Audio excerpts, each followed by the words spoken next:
Welcome to the Graybeard Chronicles podcast. Your hosts, Brian Halstead and Kevin Harkins, are two gray-bearded patriots who love God, their family and friends, and their country.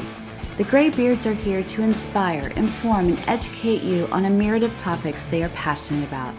Brian and Kevin have a strong desire to share this with you to help you live your best life. Sit back and enjoy this amazing podcast as the Graybeards pass along the wisdom of the ages. Hello, everyone, and welcome to another episode of the Graybeard Chronicles. I'm Brian Halstead. And I'm Kevin Harkins. And Kevin, we're here to pass along some wisdom of the ages. What the heck does that mean? We're not perfect, but we do have gray beards. And that means we've got some significant life experience, some life lessons, and some perspectives that are worthy of passing along. Well, I think that sums it up nicely. Let's get to it. Kevin, what's going on, sir? Let's get to it. Yes, You let's ready get for to another it. one? Doing all right? I'm doing wonderful. How are Looking you? good? Feeling good? Feeling strong? Those are your questions. Those are my questions. I'm taking them from you tonight. Yeah, I'm feeling all the above. But I have a question for you. All right. I know that you like to row. Yes. And you have mileage, or not mileage. Is it mileage? What Meters. Meters? Okay, Yeah, meters. meters rode.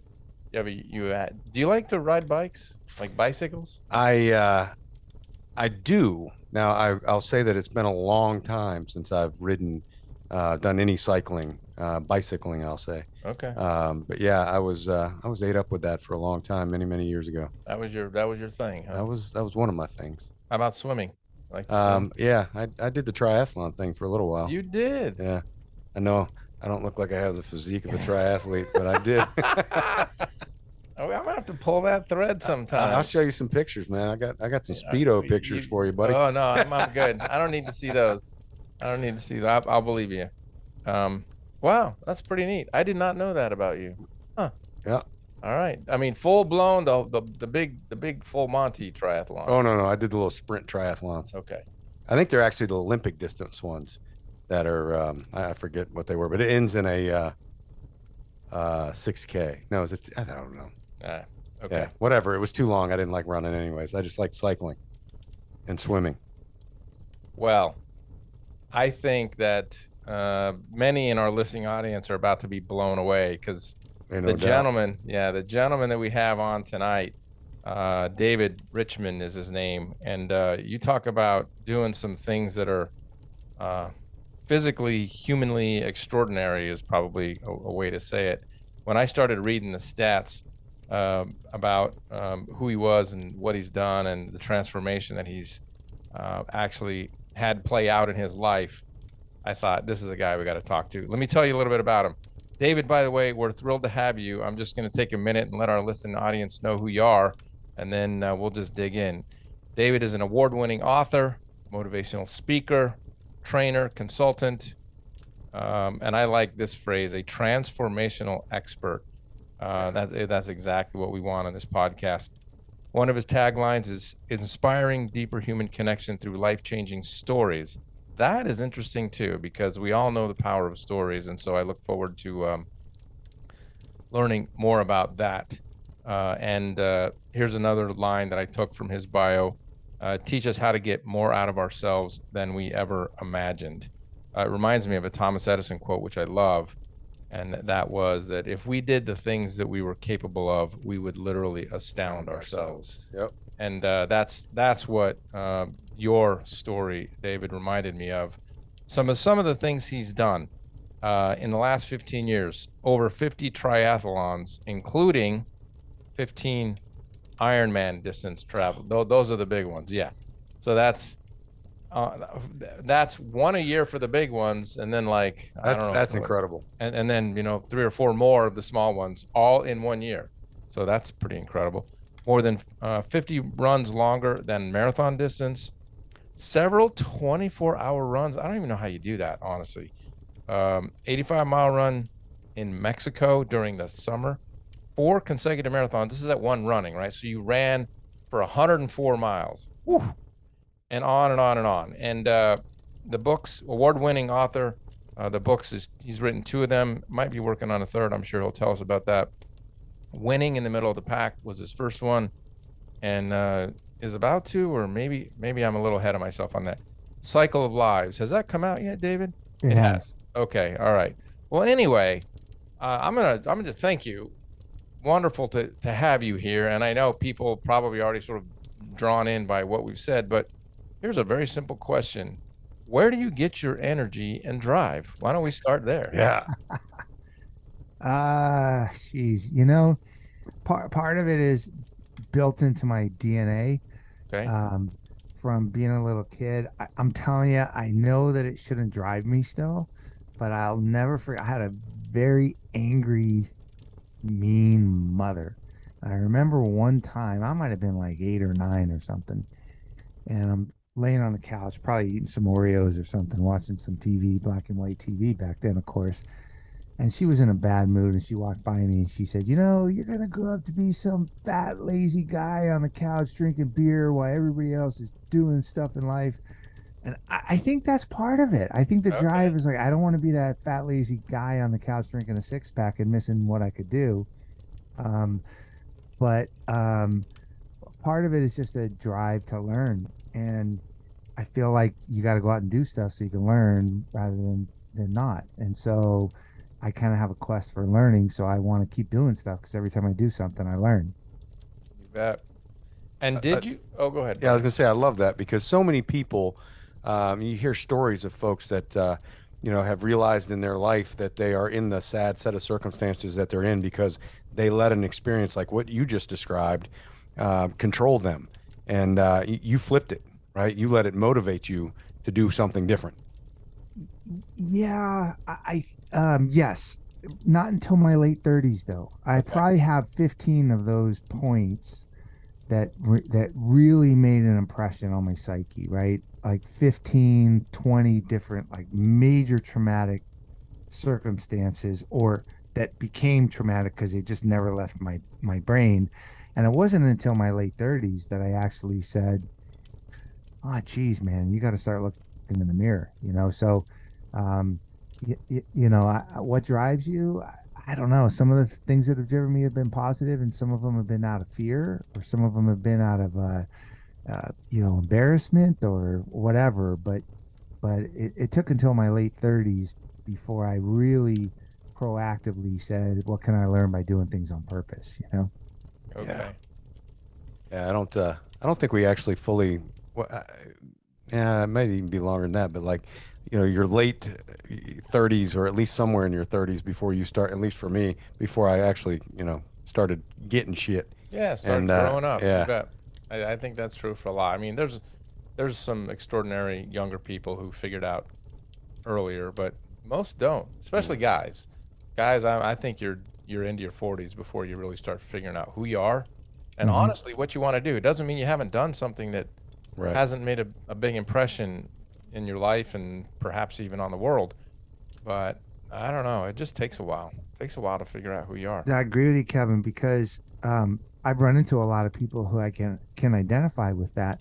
But I remember the exact moment when kind of the light bulb went off, and it was in my late 30s, Okay. and somebody said something to me at the exact right time that I needed to hear it, and I was complaining about all this stuff in my life. Now I was already running $100 million business for a major Wall Street firm, so I was pretty successful in one end, but on the other end of the spectrum, I was a wreck, and had a lot of made a lot of bad decisions, had a lot of found myself into a lot of bad situations, relationships, whatever. And I had this friend, and I said to him, I said, "Chris, man, I am so freaking tired of all this stuff, and I'm just so stressed out." And it's like, why are people so mean? And at the time, I was married to like a violent alcoholic, and I'm like, what's her problem?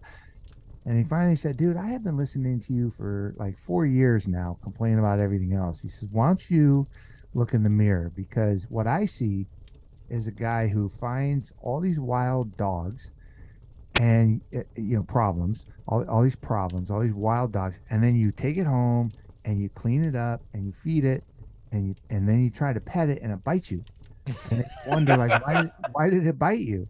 And he goes, "Problems are what they are. Bad people are what they are." So why don't you look in the mirror and figure out, why do you keep trying to pet rabid dogs? Like they're gonna bite you. They don't know any better. What is your problem, dude? And I went, oh shoot, I never thought of it that way. Okay. That's a good point. And so you, wow, $100 million. That's $100 million business. So in revenue, so In revenue, yeah. you were hard driving. I mean, that's pretty unusual all by itself. And that was before the switch flipped, right? Yeah. So I like to say that, and I came from like basically not basically I was homeless at 18, and go from that to running $100 million business for a major Wall Street firm, 120 million in revenue business. And I like to say that I had learned a ton of lessons. I just had no awareness that I should apply them to myself, you Okay. know?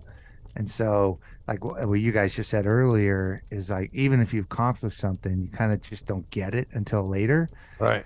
And I didn't figuratively look in the mirror. I literally looked in the mirror because what my buddy had said to me hit me at such a low point in my life that I sat there and I stared in the mirror and I asked myself for probably 45 minutes or an hour, which is a really hard thing to do. If you Mm-hmm. ever try to stare at yourself in the mirror for more than a few minutes, it's a hard thing to do. And I started asking myself, like, dude, who are you? And who, what's important to you, and what are you trying to accomplish in this life? And why do you make bad decisions, and what good decisions can you replicate, and what bad behaviors you need to get rid of? Like, what is your problem? And so I just kind of like really had to come to Jesus talk with myself. That's fascinating, really. And one of the things that's popping into my mind there is I wonder, and I ask you in the form of a question: do you feel like maybe some of the chaos that you had created and maintained in your life was due to the fact that that's the way you grew up and you had that constant chaos going on, and people coming at you, like you talked about your mother, and that's just what you knew, so you felt like you had to keep replicating that. Yeah, and I was wired. I think because I was a sensitive, kind of observant kid, I was wired to always. My first instinct was always to go to, what do they think of me? What do I think they want out of me? Right? If I do this, my mom's gonna like me. If I do that, my dad's gonna pay attention. If I do this, my boss is gonna notice. If I do that, I can be a better boyfriend or whatever. And I just kept thinking like I was just doing things, finding value in what I thought others thought about me. And then, like I said, a number of things happened, and I realized, you know what? Shouldn't the guy in the mirror be the reason that you're doing things, even if it's for other people? But I mean, what I would define myself based on how I thought others perceived me. And so I would work harder, not necessarily because I wanted to work harder, but because I thought, oh, well, that will get me ahead because they'll notice that I work harder than everybody else, not work harder because I want to prove to myself that I'm better. Do you know? Do you know? Does that Yeah. make Yeah. sense? Yeah, and have no doubt there's a slew of people out there dealing with that same thing right now. Yeah. Hmm. And that was the title. That's where the title of my book came from. The first one that I came out with, that wasn't industry specific. I wrote some books in the finance industry, but winning in the middle of the pack. After a few years of doing endurance athletics and realizing that there was a lot of parallels between, running $100 million business and running 100 miles, there's a lot of parallels. I came up with this idea of winning in the middle of the pack, and it was like, hey, I'm not gonna know a lot in common with people that are winning the race. Like I'm never gonna win the race. Like I'm never gonna be Elon Musk or Oprah Winfrey or the winner of the Olympic marathon. That's never gonna be me, right? Right. And I'm also never gonna be the dude living on his mom's couch at age 35 drinking beers and being a loser. I'm never gonna be either of those. Right. But I'm somewhere in the middle. And in the middle, I think, it's kind of cool because when I'm doing an Ironman triathlon with 2,500 other people, nobody's watching me. Like, nobody cares what my time is. Nobody's seeing me. Nobody cares. And it's like, wow, if nobody cares, that must mean I'm doing it for one reason only. It's because I care. Hmm. So I'm going to finish in the middle of the pack, but I'm going to win because if I give it the best effort, if it's a high enough goal to accomplish and I accomplish it or whatever, that's all that matters, right? so you can win in the middle of the pack. That's where that came from. I like it. Yeah. Yeah. Just completing one of those things is winning. That's impressive. Yeah. I love the whole concept of stop paying attention. It's a theme that Brian and I have touched on so many times Mm-hmm. since we've started our podcast, and that is to just tune out the noise out there, and tune out what everybody else thinks about you. And actually reminds me of a quote that was from my father. I didn't hear it from my father. I actually heard it from my brother, because he said it to my brother, and my brother passed it on to me. My brother had gone through some difficult times and made some mistakes and whatever. And then years later, I was going through some tough times, and he told me that my dad said to him, and he said it to me, and man, did it hit. People care about this stuff for about 15 minutes, and then it's gone. They don't care. They're so busy living their own lives, Right. doing their own thing, involved in their own head, that 15 minutes later, they don't give a damn about your life. Right. The only person that thinks it's about you is you. Yeah. You give it all this Right. additional life. Yeah. That's Yeah. not there. So I like it. And it's crazy because until you really deeply understand that concept, Kevin, and I think it's such a beautiful concept to understand, because it's not fatalistic, like nobody cares and nobody's watching and they're just living their life, they don't care about you. It's not fatalistic like that.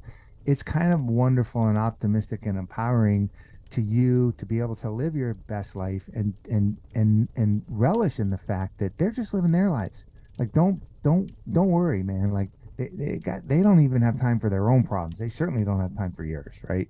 Right. And it's hard to think about it, but it helps you not take things personal, because people aren't doing it against you. They're doing it for them. They're living their own lives, right? And also, you don't have responsibility for things that go wrong, because it's their life. It's your life. It's like, take responsibility for your things. And it's not a fatalistic thought that your dad had. I think it's a beautiful thought, that it's actually, there's a term for it. It's called sondership.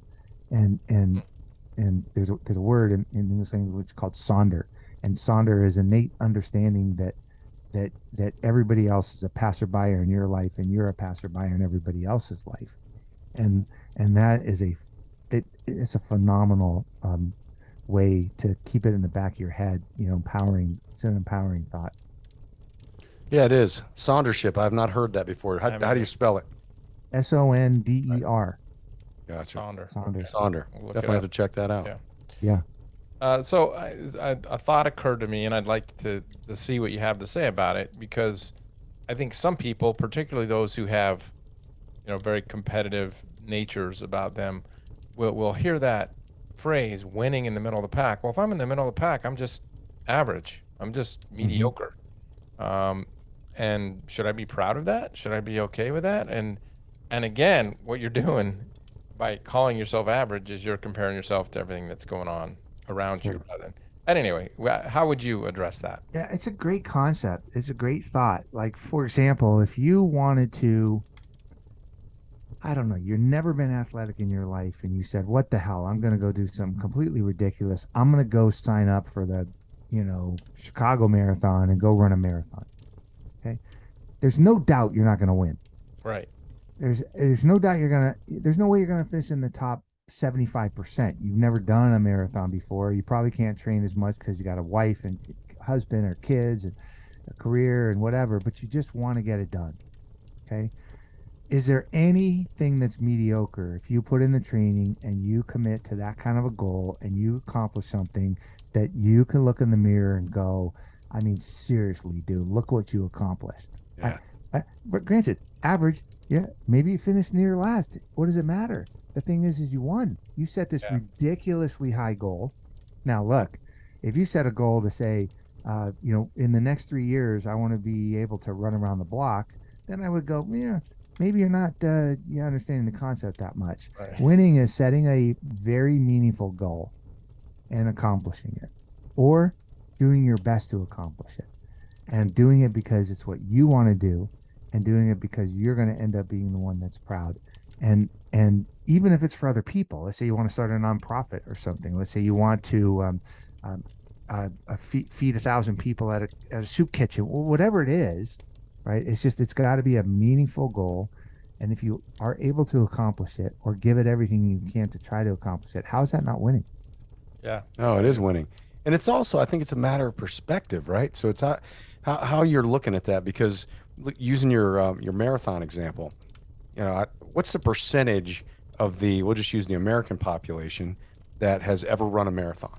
Hmm. It's probably a pretty low number, It's right? very low Yeah. single digits. Yeah. Yeah. So, you're not talking about, cutting the grass. You're talking about Right. running a marathon. So you're on this tier up here. So Yeah. just being able to finish that, no matter where you finish in the pack, is a win, in my opinion.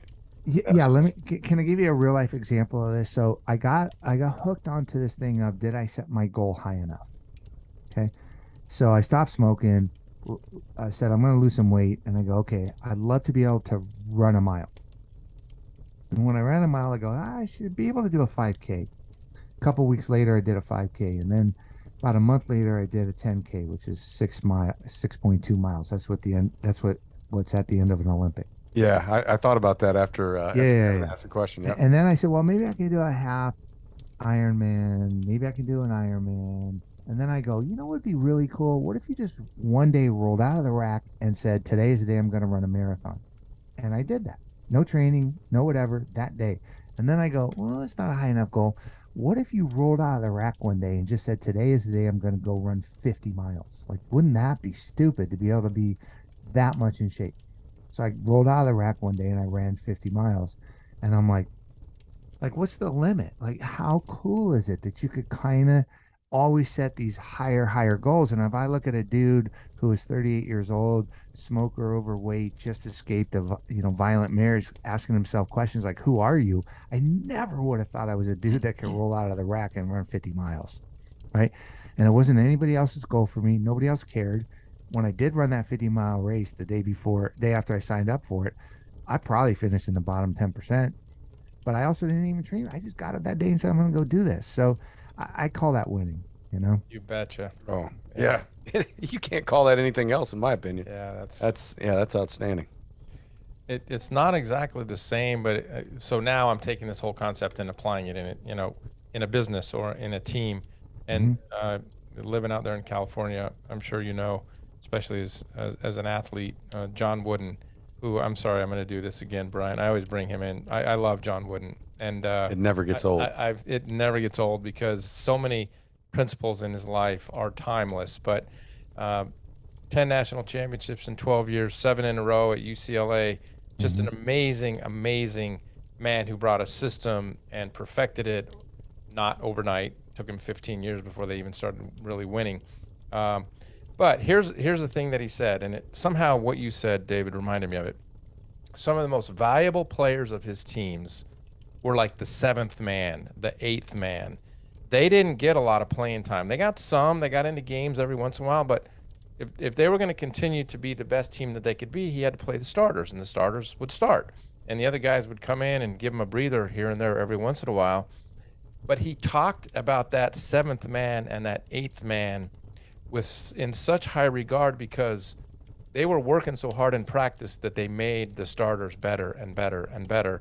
And the team could not have been what they were without, those lower 5 or 6 guys. Because what is a team allowed to have? 11 or 12 players? 11, I think 11 now. Yeah. And I just thought, I remember reading that going, wow. And even some of the players that were on the team and he talked about, I mean, they hated it. These guys, they could have started at any other Division I team except UCLA, but they couldn't because they were with Kareem Abdul-Jabbar and Bill Walton and all these guys, and they weren't going to start in that realm. So Right. Yeah. Yeah. I've had that talk with my wife many times. My wife went to UCLA. Her father went to UCLA. Her sister did. And in fact, my wife used to call basketball for the Bruins on the radio. Wow. And Wow. got to meet Mr. Wooden a few times. Yeah, really amazing. And the concept that's so unique about him is that his philosophy was not to make everybody be the best player, but to everybody to become the best player that they could be. Right. And which is it's an amazing skill, especially in business, right? Like don't have if you got somebody that's, providing $1 million in sales for you and is doing XYZ and whatever, and you got somebody else, don't make that person a copy of the first one because that might make them fail. Just make them the best they can be. And that's a really interesting skill, and really great leaders understand that. And um, I knew that as a manager, I knew that as a runner of a business, but I never knew that about myself. I did compare myself. Can I tell you a super quick story of the very first? Tell us all the stories Yeah, you no want. doubt. Oh, yeah. So I did Please this. do share. So my very first half Ironman, and you're gonna totally get this, Bryant. So my very first half Ironman, I'm only about 6 months away from stopping smoking. I'm still probably 40, 50 pounds overweight. I would not look good in a Speedo if I was wearing one. I was wearing a wetsuit, but you would not have wanted to see me in a Speedo. And I got this crazy idea that I'm gonna go do a half Ironman. So I go up to Northern California where it is, and at the start they do one of these wave starts. So it's not everybody in the water at the same time. They send them off by different ages. And I was trying to get some nervous energy out, so I went to the start line to watch the first few waves, and everybody looked like a Greek god. And I'm like, holy crap, what the hell am I doing here? Right? I mean, between them, there was an ounce of fat between the entire wave of people. And Right. I'm just like, like they're all younger than me. They all look totally athletic, and they all look so fit. And I almost said, screw it. Like, this is stupid. What am I doing here? Because I'm never going to be like them. Never. There's no way I'll ever be like that. And then the gun goes off, and like, okay, maybe half of them took off like the Greek gods they were, but the other half, I mean, guys were swimming around in circles, and guys were flipping on their back doing like a reverse doggy paddle, and other guys were like walking along the side of the river because they didn't know how to swim. And I said, well, I'm not going to be those guys. And then it hit me, like, why do I need to compare myself to any of them? Right? Why don't you just worry about yourself? And so if you can get the best out of yourself, I mean, just to be able to understand how important that is. Right? I never had a mentor. I never had a coach Wooden to say, look, we need to make you the best you can be. So to go on a quest of trying to become the best that you could be for you is a really kind of noble, very fulfilling thing. Yeah. Run your race. It's hard. Beautiful to say, right? It's a great saying, but it's hard concept to understand what that means. Hard to internalize. Yeah, it's very easy to say, but it really is hard to internalize. Yeah. And if you be the best you, well, I mean, you can't ask for any more because you're being the best you. Now you bring up a great point though, about leaders and being able to see that in people, because, you try to get somebody to run at a level, or, just using run as the example, to run at a level that, they're not capable of, because their race tempo is down here, their pace is down here. And, you're pushing them for this because, Schmuckatelli over there, he's doing this. Mm-hmm. Yeah, you're gonna destroy that person, break their spirit, and it's just a bad thing all the way around. Yeah, and we can take that as many levels as you want, right? You sit in a room full of leaders, and one person is, motivated by money. Another person is motivated by recognition. Another one's motivated by free time. I mean, heck, I had one unbelievable leader, not in a sales capacity, but in an operations capacity. And she finally came to me and she goes, if you want me to perform better and be a better team player, stop calling me out in meetings. I don't want the recognition. It's embarrassing to me. I don't like it. If you just leave me alone, like, don't bring me the spotlight. I don't want it. And I went, wow. Yeah. Like, I thought recognizing you was the thing that motivated you, and now I learned that recognizing you is not a motivator for you. Right. In fact, It it's the mortifies. opposite. Yeah. Exactly. It's a great point. It's a great point. Some people just want to quietly accomplish. Yeah, it's one of those things, right? It's like the old golden rule that it's been replaced with the platinum rule, right? The old was the golden rule, treat other people the way you want to be treated. Right. Well, that's not good advice, because they might not want to be treated the way you want to be treated, Right. So you treat them the way they want to be treated, and that's referred to in some circles by the new platinum rule. I like that. I'm stealing that one. I hadn't heard that. It's pretty good. Makes total sense, though, right? Because I've does. used that exact example you just talked about, because people have suggested, we need to, recognize this person for this, and I'm like, no, we don't, because that person is going to be mortified by that, and it's going to make them uncomfortable. And yeah, you got to be aware of that kind of stuff. Not everybody's going to give you the tell, right? You'll have to figure it out potentially in conversations or watching their behavior and so on. But some people you won't know unless they just actually come up and tell you, or you watch for that reaction when it happens. Yeah, and I also say something in response to people when they say like, oh, like you've done 20 Ironmans, or you done this, you done that. Oh, I could never do that. I would never do that. I could never be able to do that. And I said, yeah, you could. I mean, if you wanted to. I'm not suggesting that you should want to, but absolutely you could, because there's 100 things you've done that I could never do because I've never chosen to do it. Maybe if I did, it's because I couldn't do them as good as you. But I mean, it's like you said before, it's your life, not mine. You could do these things if you wanted to. Just because you don't want to doesn't make it any less real or less important, or make me more important. It's just what I choose to do. Yeah. Reminds me of another quote that I read at the end of, and I mentioned this too, Brian. I keep retreading things, but it doesn't matter because it all applies. There's probably a number of them, but my wife and I were watching a documentary about Elon Musk.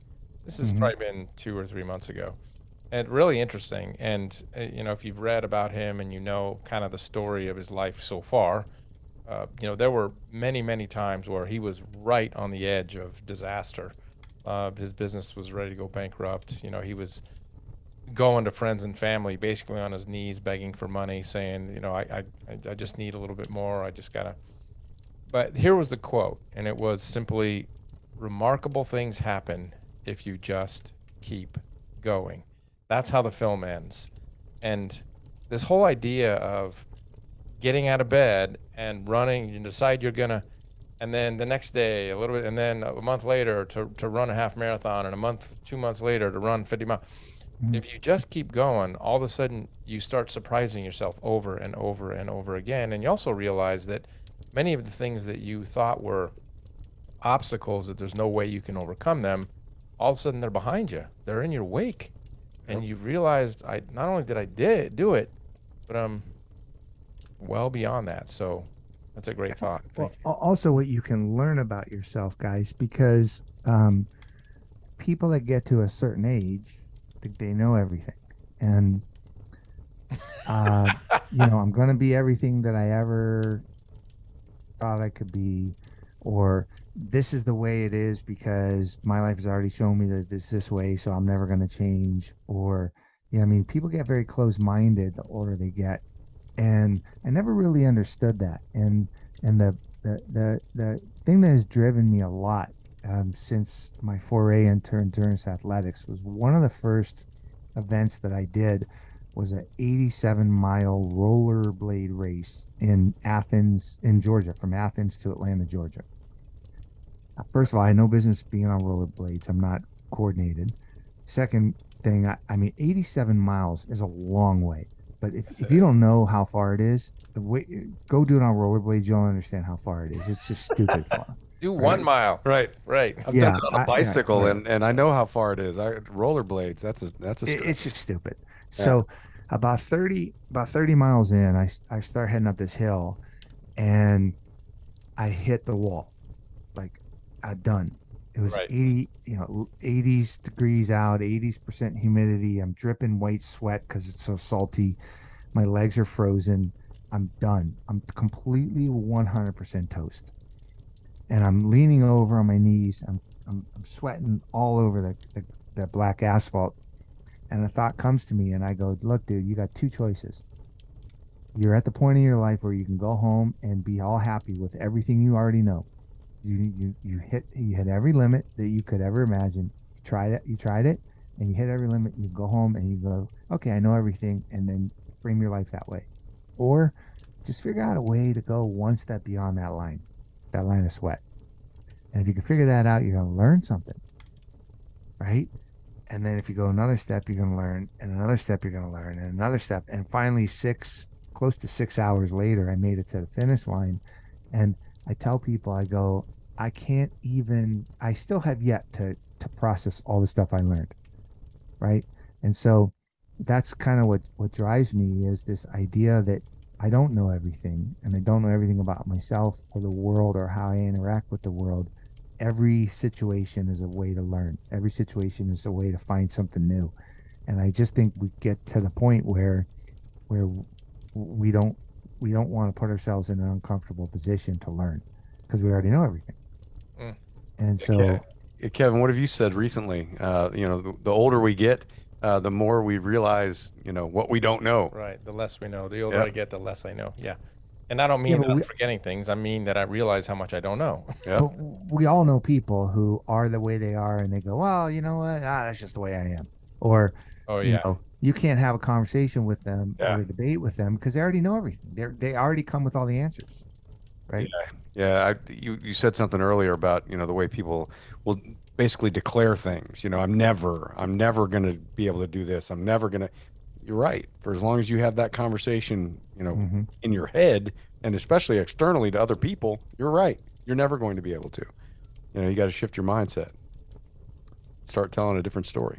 Yeah, at some point you could say that. There's a wonderful my editor, one both actually my last two books editor. She had a client who was coming out with a book I thought was a phenomenal topic, and it's called The Other Side of Never.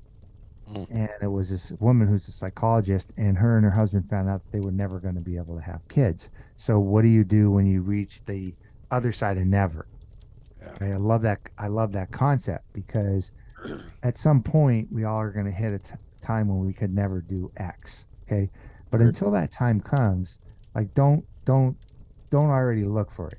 Like, I mean, I have a friend. I'm flying to Charlotte in 6 weeks to do the first half marathon for a buddy of mine.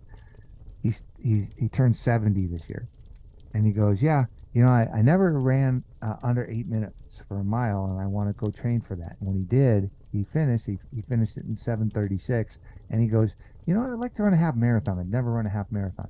So now a lot of 70-year-olds would go, I could never run a half marathon. They're on the other side of never. And he's Right. like, hey, I'd love to go do this, And so could he be 80 and do that? Could he be Yeah. 90? Yeah. I guess. Yeah. It's a good question.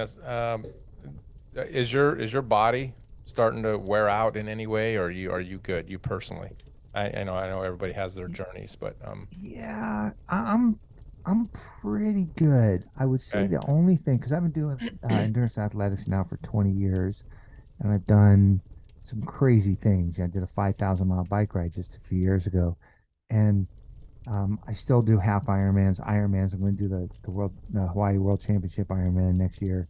I did an Ironman in Tennessee last year, Oregon this year. So I'm still doing a lot of pretty heavy stuff. Um, I would say the only thing is that 59 now. Um, it probably is a little longer to recover. I'm probably sleeping just a little bit more, Okay. and it may be a little bit longer to recover after hard days. Yeah. That's awesome. That actually is truly inspirational, because a lot of people, a lot of 59-year-olds I mean, they couldn't run a mile. Yeah, And Yeah, they're that 30-year-old sitting on the couch drinking beer and that's right. yeah. being fat. That's right. Which is I, fine. I mean, that's fine if that's You what they bet. want to choose to do. But it's yeah, just, it's your life. Live it, yeah, right? It's your race. Run your totally, race. totally. Providing that that's what you're happy with, right? So don't be running your race on the couch drinking beer and being fat and pissing and moaning about it all the time Right. because you have the power to change that. That's something I have nothing. That's somebody I have nothing in common with. Yeah. Yeah. Yeah, absolutely. So I want to hear more about this 5,000-mile bicycle ride. That's how long? What's the time span on that? Oh, I did it in 45 days. Very, very short. So basically, if you're like cycling, if you know anything about the Tour de France, it's two Tour de France's back to back, except for more climbing and doing it on your own rather than inside of a peloton. So it was tough. It was really, really hard. Um, but it was for a purpose, and oftentimes purpose drives you. So in that case, it wasn't tough, But yeah, it's hard, man. That's a long way to go. I was doing 120 miles a day because I took 4 days off in 45 days, and I averaged just over 11 hours per day on the bike. Oh my goodness. Would you just take That's two amazing. laps around America, or was this like a? Uh, well, actually, you know what? I kind of zigzagged.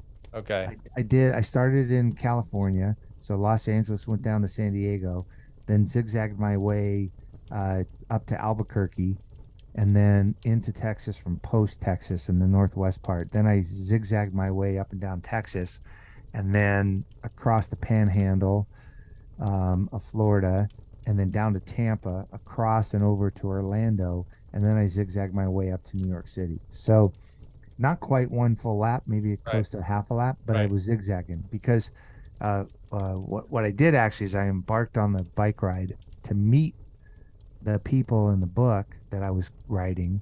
Ah, Um, that I talked to them for a couple of years, but I hadn't met most of them in person ever. So I wanted to connect their stories by connecting them through bike by ride. this bike ride. Huh. What a great idea. Yeah, so tell us more about the purpose of the book and these people that you were meeting along the way. Well, sure, and thanks. So back when I was telling you about this time when I'm looking in the mirror and I'm thinking, man, I got my life ahead of me, and I'm going to embark upon this journey, and you know, everything is a learning experience, and I'm like, wow, I'd like to see what it's like to live my life with my head up and see how I interact with the world and what my purpose is, and I'm very optimistic about my future. At the same time, my sister, who I was very close to, got diagnosed with terminal brain cancer. And so she had, from our childhood of not the greatest childhood, she had become, very comfortable with who she was. She was living her best life, great marriage, great circle of friends, very comfortable in who she was, very proud of who she was. Um, and I was really always kind of taken by that. And then when I found out that just when I start, I saying I got to try to do things on purpose and live my best life, and I got this long journey, she's got this short journey to her, to what was going to be a certain death.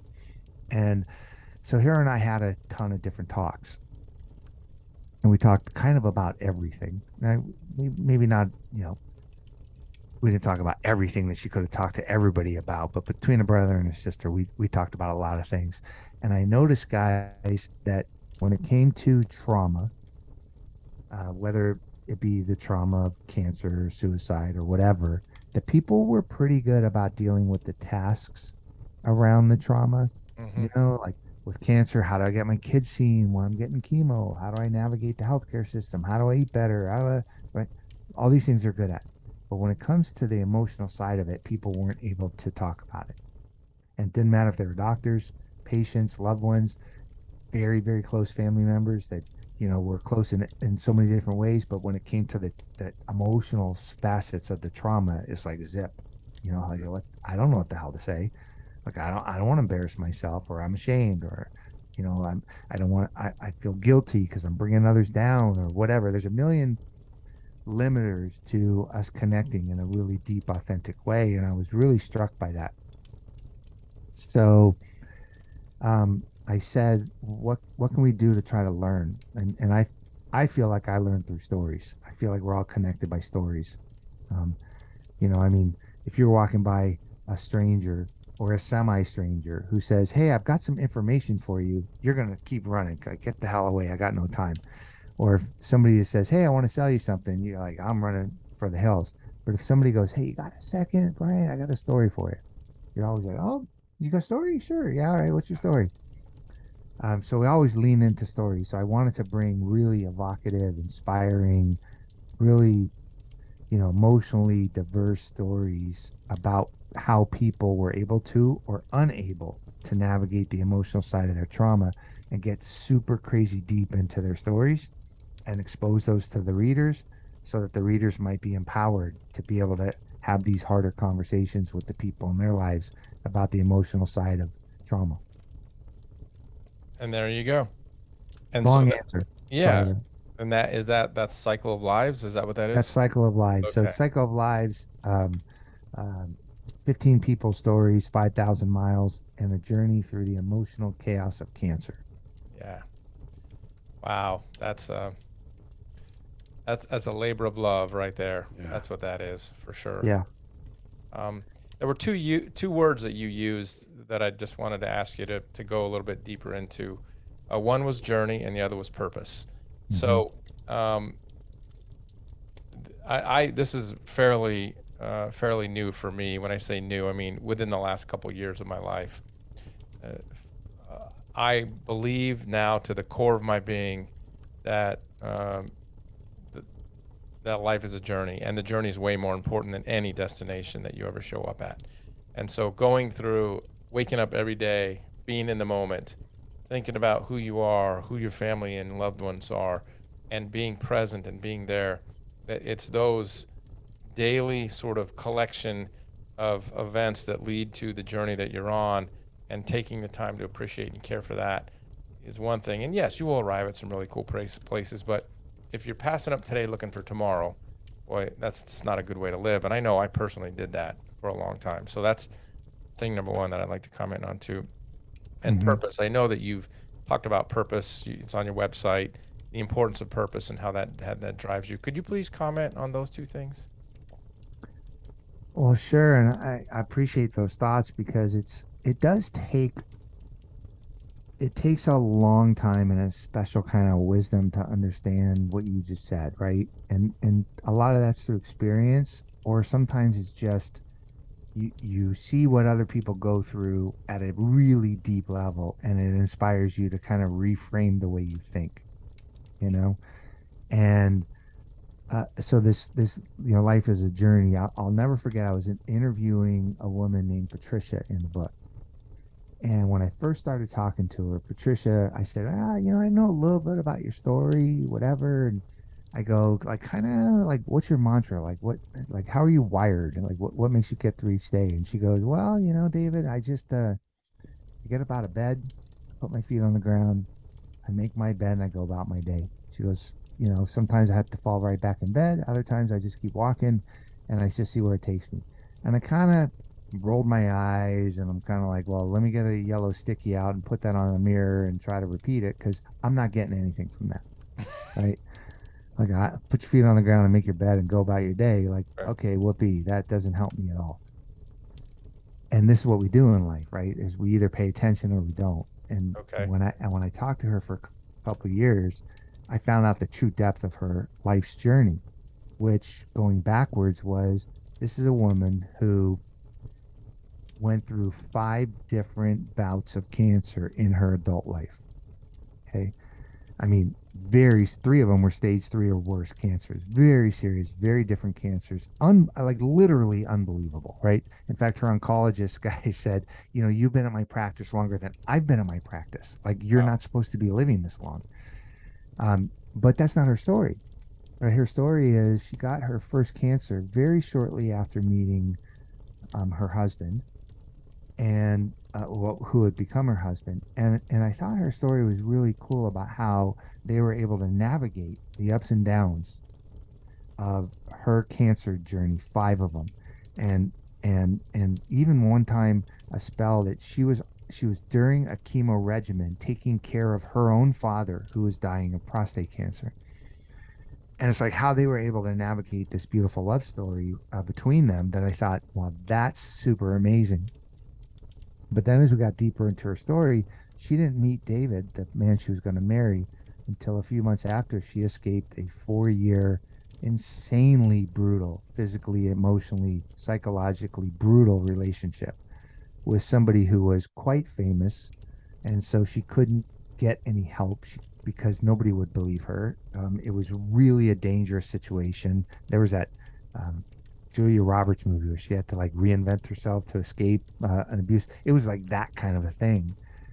And near the end of our talks, she said, one of the most important things that I learned through my whole life, she goes, I was getting ready to go water skiing with another couple. And I was in the middle of chemo, good friends of ours. And I was wearing a hat and a scarf like I always do. And I walked out. We're getting ready to go on the boat. And all of a sudden, I just decided to go back in to the hotel and grab something. And when I did, I looked at myself in the mirror and I went, why are you wearing the hat? Why are you wearing the scarf? Like, it's your life. It's your journey. Just be proud of it. Everybody has their time in the barrel. and your time is right now. So just get rid of the hat, get rid of the scarf, and just be who you're going to be, and don't worry about it. And I'm like completely blown away by this woman's story. And near the end of our talks, and she's got family issues, a mom issues, all this other stuff too. And I said to her, I go, Jesus, I mean, Patricia, how do you deal with this stuff? And she goes, well, David, you know what I do?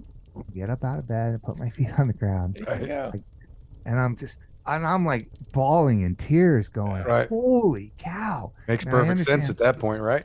I understand the full depth of her journey, of her purpose, right?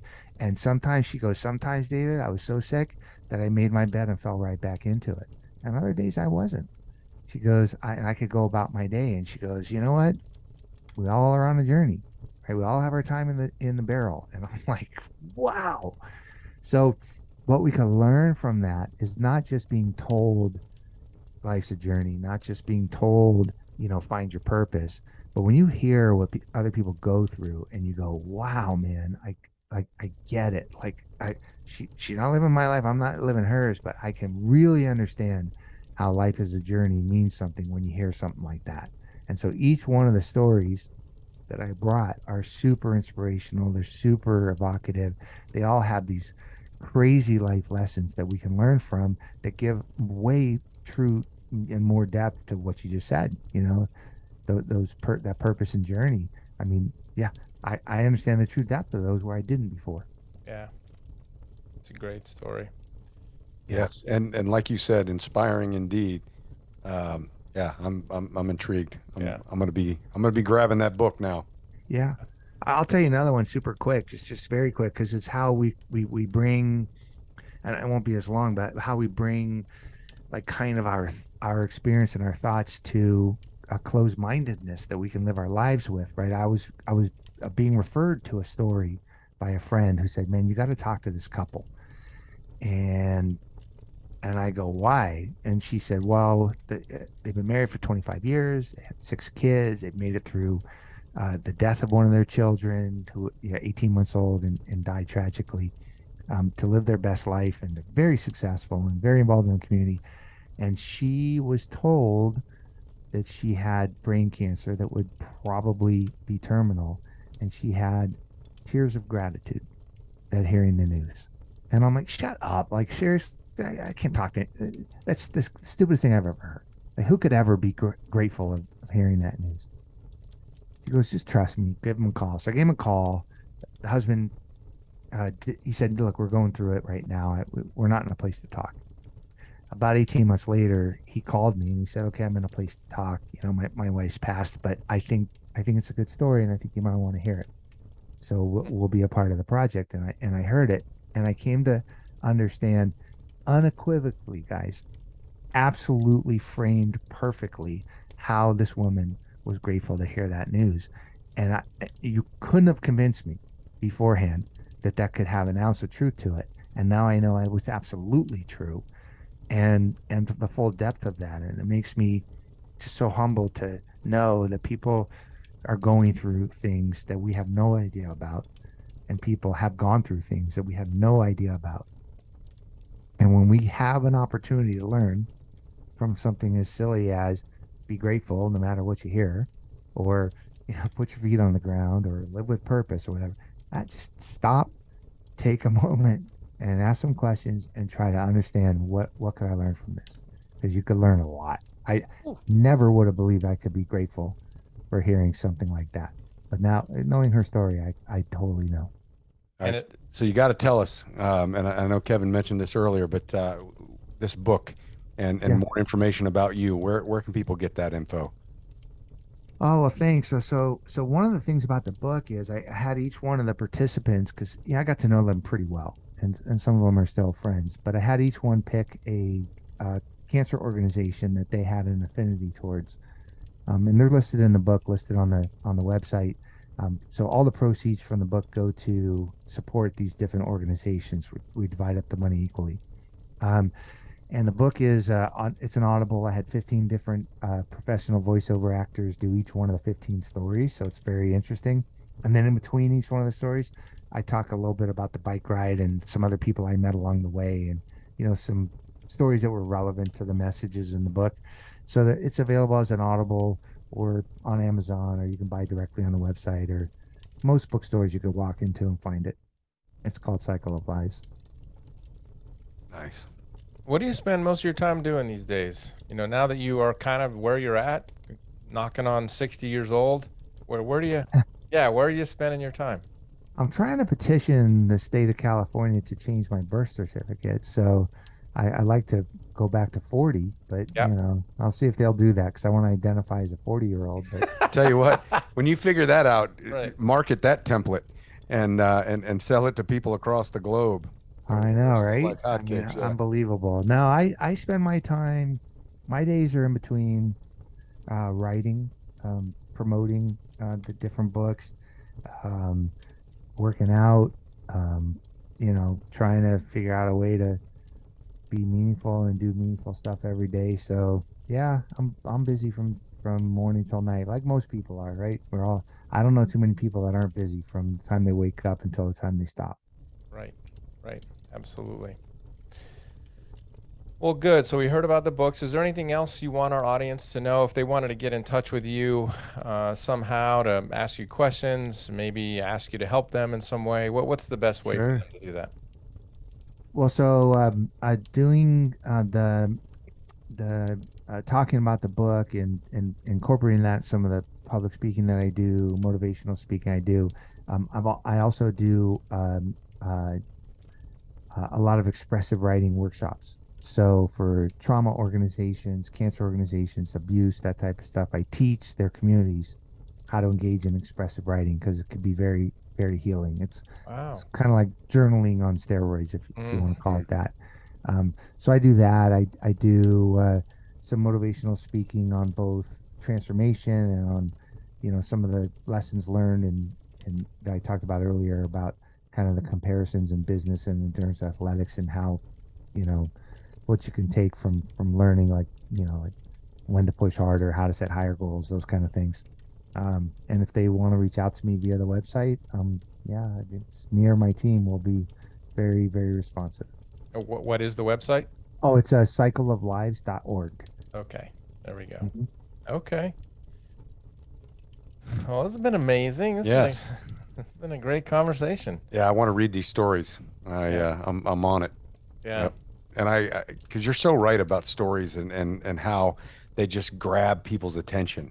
Mhm. The example that you gave of, walking down the street and somebody wants to engage you for anything except that, you might not give them the time of day, but they Yeah. want to share a story with you. It kind of grabs your attention. That's Yeah. Like when you say it's never too late to reconcile with someone, I normally like just you pick any topic, and I would say before I did this project or before I kind of became more aware, I kind of brought a preconceived, closed-minded, if you would call it, thought to what people would say or what I might think or whatever, right? We can often do that, but once we take a minute to just stop and listen, one of the first people I met on the bike ride was this dude, and we were in the middle of like nowhere, and he goes, hey, he says, what are you doing? And I told him, and he goes, oh my god, that's completely crazy, can I pray for you? And I'm like, no, yeah, I mean, if you want to, okay, all right, whatever. And so he gave me this prayer, like be safe and this whole thing. And I go, what are you doing? And he goes, well, I'm trying to reconcile with my brother. And I go, oh, that's pretty. He's an older guy. I go, that's nice. What's that all about? And he goes, well, my brother died 38 years ago, and we had a very, very contentious relationship. So I would like to go reconcile with him. And I go, well, how are you going to do that? And he reaches into his pocket and grabs a coin, and he says, this coin was something very important between me and my brother in our childhood. And I'm driving from Oklahoma, where I live, to San Diego, where he's buried. And I'm going to put the coin on his tombstone and tell him that I'm sorry. And I'm like, breaking down in tears. I'm like, 38 years later, you're going to reconcile with your brother. I mean, like, is it ever too late to reconcile? No, it's not. I would, before that story, I would have said yes, but the fact that this gentleman took time to tell me a story, it's a story that will never leave me and reframe Yeah. the way I think about things. You're still telling the story to this Yep. day, to this very moment. Yeah. Yeah. And I think the amazing thing about this the book is that people told me stories that were true and authentic and in depth, and allowed me to rethink things. And so my interactions with people on a go forward basis, I think, when they can be, are more, they're more real, they're more connected. Awesome. Wow, very cool. Thank you for sharing all this stuff with us. This has been great to listen to. It's been inspirational, to steal a word from Bryant, and I suspect that those in our listening audience are going to enjoy it very much. And well, again, we appreciate your time. This has been wonderful. For sure. Thanks for having me on, guys. I'm glad we were able to talk, and yeah, I'd love to hear if you ever do get a chance to read or listen to the book. Send me a note as to which was your favorite or best story, and I love that kind of feedback. So if you ever get the chance, let me know, or call me on again, and we'll talk about it. You can. All right. You bet. You can count on it. Actually, you can Nice. count on it. Absolutely. All right. Time for me to do that thing. It's time for you to do that thing, Brian. All right, here we go. You got to do it again. Strike one. Yeah. Apparently, I didn't have the right touch. There we go. It's on now. And then I got to say something like this. No matter who you are, where you are, what you're doing, make sure between this podcast and the next, you take time to enjoy the ride. Thank you for listening to this episode of the Great Beard Chronicles. Please subscribe so you'll receive notification when new episodes are available.